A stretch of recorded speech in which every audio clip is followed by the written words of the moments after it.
Thank you, everyone. When I was thinking about this evening, I got very nervous, and then I thought, no, it's fine. There was that afternoon in July when I sat down and wrote down what I was going to say at my leaving do. And I've got it in this notebook, whichever one, this is my notebook. Anyway, I opened it this afternoon, and it isn't there. So, I don't know what I'm going to say. But before I say anything, there are a couple of tiny thank yous that I want to do. And one is to the people who've organised this evening. I think this is right, it's all a bit been kept secret. I think the organising committee is Becky, Nico, Charlotte, Dave Harraway, Amanda and Lucy Hunt. Is that right? Have I got everyone? Did I miss anyone out? And Giles Chiplin. So please give them a huge round of applause.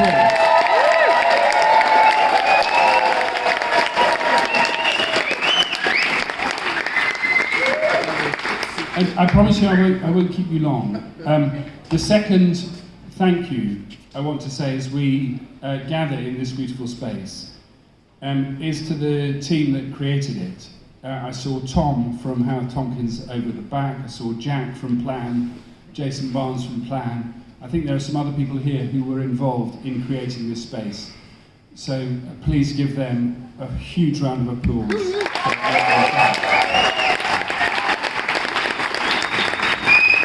Everything else I'm going to say is pure guesswork, all right? And it may go badly wrong. But at the moment, I feel like one of those pieces of Lego which were washed up on a beach in Cornwall. And there was a year when the Made in Bristol company made a show about this. And I feel like everyone's picking up this piece of Lego, and the point is that they were on a ship somewhere in the Pacific, which was wrecked, and they ended up in Cornwall. And I feel as if I'm a piece of Lego and I've been picked up and everyone's going, wow, you're an amazing piece of Lego. You made your way all the way from the Pacific Ocean to this beach in Cornwall. How did you do that? And the answer is the magic of the sea. It's nothing to do with the piece of Lego. The Lego just happened to be in the right place at the right time. And the magic of the sea is everything you've heard from these beautiful people this evening, and all of you. Above all, the artists who have made the work in this theatre long before I was here and long after I've left. Because it is those artists who invite us to create the meanings and the memories which we treasure for the rest of our lives. And if we allow ourselves to understand who we are and how we might create a better world. Without those artists, nothing happens. Nothing can happen in the theatre, nothing will happen in the theatre. You've heard from many of them this evening. I'm not going to list end names because as soon as I start, I'll stop. But please give a round of applause to the artists, past, present and future, of this theatre.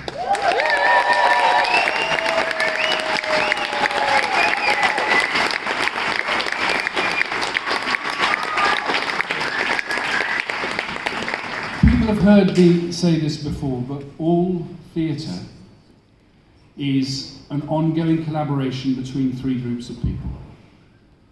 The artists, the professionals who work in the theatre, and the public who come to see it.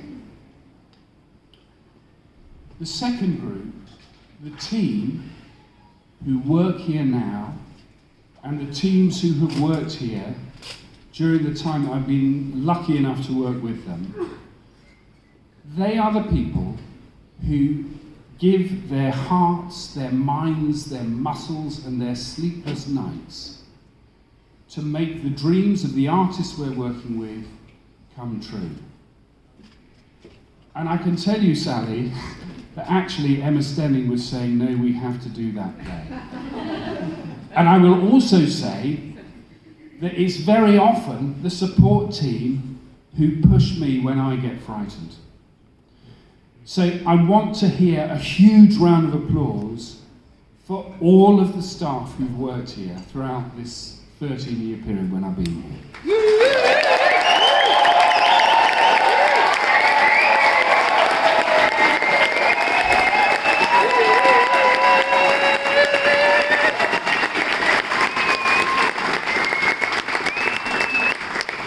The last group is the audience, and many of you will have heard me say this before, but it's a profound belief for me that the process of going to see a piece of theatre is a creative one.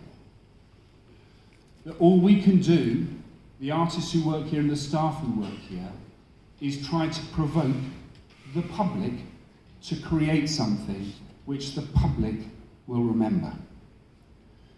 And this theatre has survived for 250 years.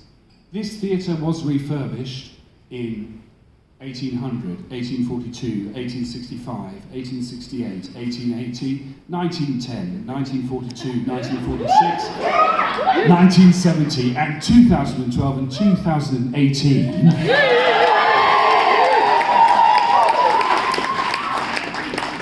Because the audiences wanted it to happen.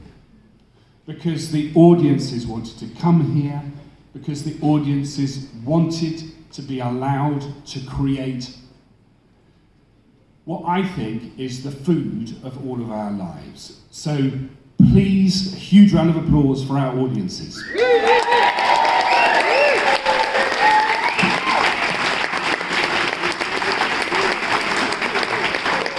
The last one is a weird one, and this is my last thing I'm going to say, really. But I did a chat with the theatre club, the Bristol Old Vic Theatre Club. There's Gary in the middle. Is that you, Gary? He was chairing. Bristol Old Vic Theatre Club is one of the great unsung organisations of Bristol, and he asked me lots of difficult questions, obviously, and at the end, he said, "I've got a question for you from Dick Penny, who you'll have heard from earlier." He said, "Ask him where he gets his incredible conviction from. How does he know how does he sound like he knows what it is?" And I had to confess, I mean, it's a complete illusion. It is a complete illusion. All you're hearing, if you've ever heard me say something which gives the impression I know what I'm talking about, is some weird combination of a certain kind of articulacy and a profound terror, which gives my motor some energy.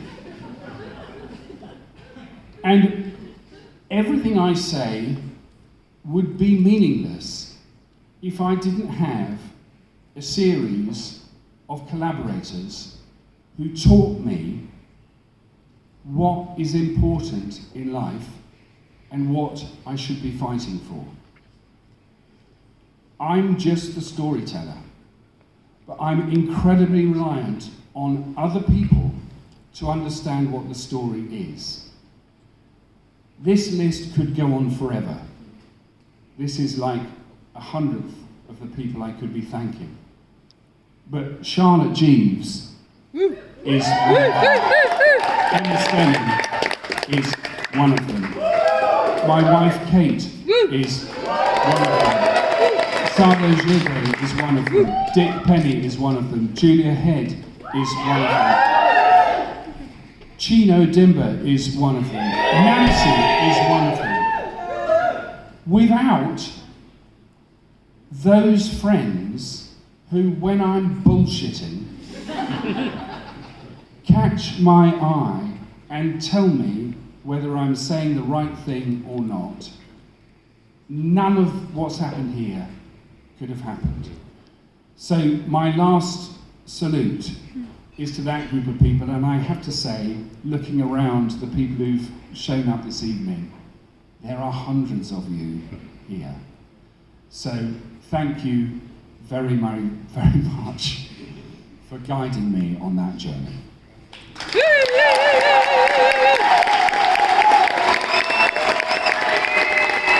Give it up for Edson.